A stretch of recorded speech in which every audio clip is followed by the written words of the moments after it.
We can all agree that race cars are awesome. Therefore, the Long Beach Grand Prix needs awesome products. Today, we're showing you how they make one. Start the clock! Parking passes. They have a reputation for being boring. And that's why 1 Minute Print wanted to show you a much cooler version being made. Thanks, Dad. You're welcome. It all starts with the printer receiving the designs. Then, it's Control-P and away she goes. I'm just kidding, it's actually way more complicated than that.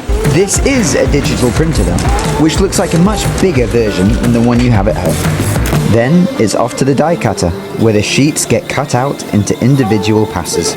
Race car break!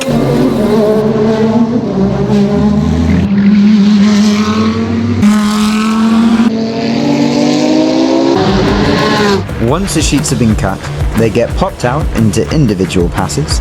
Then they are sorted, organized into numerical order, wrapped up, placed on this cool conveyor belt, and sent to the customer. Here's the customer driving into the Grand Prix parking lot with his fresh parking pass. He's just glad that,